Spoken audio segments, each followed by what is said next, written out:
নদীতে যদি পানি না থাকে নদীর কোনো দাম থাকে না। ও দুনিয়ার মুসলমান ভাই, গাড়ির ভিতরে যদি যাত্রী না থাকে গাড়িরও কোনো দাম থাকে না। জোরে কোন ঠিক না বেঠিক? অতএব মসজিদগুলো হলো জান্নাতে যাওয়ার একটা গাড়ি। এই গাড়িটা যদি যাত্রীবিহীনভাবে জান্নাতে প্রবেশ করে গাড়ির কোনো মান সম্মান থাকে না। এই জন্য বলা হয়েছে এই গাড়িটা যাত্রী বোঝাই করে জান্নাতে প্রবেশ করবে। যাত্রী হবে কারা? এই মসজিদের মুসল্লি হবে যারা। যাত্রী হবে কারা? এই মসজিদের সহযোগিতাকারী হবে যারা। এই মসজিদের সেবা যত্নকারী হবে যারা, তারাই হবে এই মসজিদের যাত্রী প্যাসেঞ্জার। এদেরকে যাত্রী বানাইয়া তখন সরাসরি জান্নাতের ভিতরে প্রবেশ করবে। এই জন্য এই মসজিদের যাত্রী হইয়া জান্নাতে যাওয়ার জন্য রাজি আছি না নাই?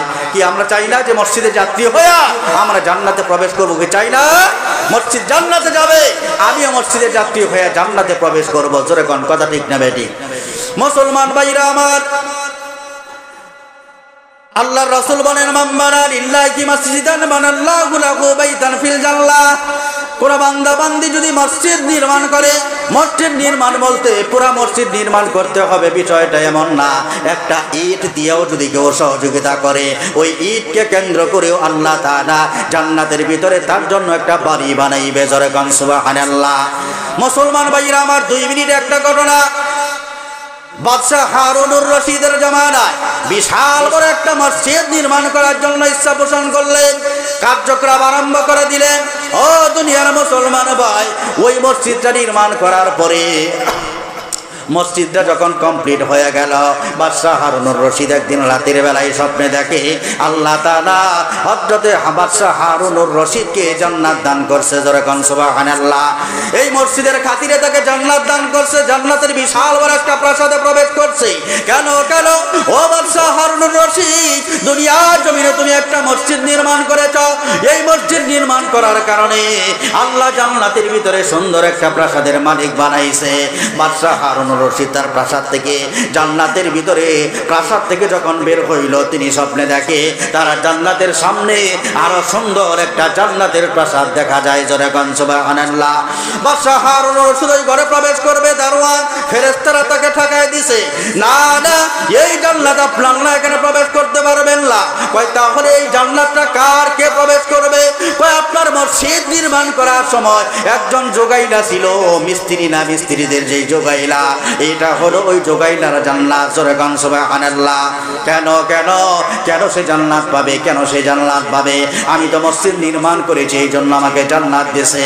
সে তো মসজিদ নির্মাণ করে নাই, তাকে কেন জান্নাত দেওয়া হলো? ওই সময় ফেরেশতারা বলে আপনি যখন মসজিদ নির্মাণ করেছেন, বিশাল বড় মসজিদ, ওই সময় এই মিস্ত্রিদের যোগাইলা চোখের পানি ছেড়ে আল্লাহর কাছে বলেছে, আল্লাহ এত বড় মসজিদ তো আমি বানাইতে পারবো না, আমি মনে হয় জান্নাতে যেতে পারবো না। তখন তারা বাড়ি থেকে ছোট্ট একটা পাথরের কণা আপনার পাথরের স্তূপের ভিতরে রেখেছিল, আর আল্লাহর কাছে বলেছিল, আল্লাহ আমি আমার সামর্থ্য অনুযায়ী একটা পাথর দিয়া এই বিশাল মসজিদ নির্মাণের কাজে সহযোগিতা করলাম। আল্লাহ গো, দয়া করে তুমি আমারে এই সহযোগিতাকে কেন্দ্র করে আমারে জান্নাতের মালিক বানাইও। জোরে কোন সুবহানাল্লাহ।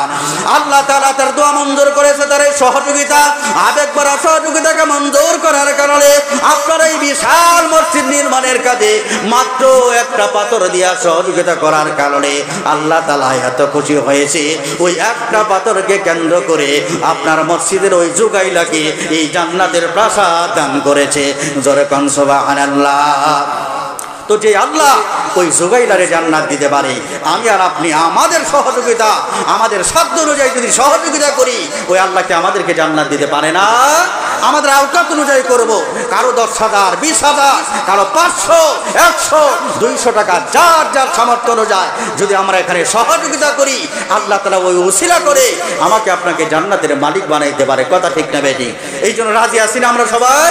আমাদের সাধ্য অনুযায়ী সহযোগিতা করব। রাজি আছি না সবাই? দুইটা হাত তুলে দেখাই, নারে তাকবীর, নারে তাকবীর, হাত নামান।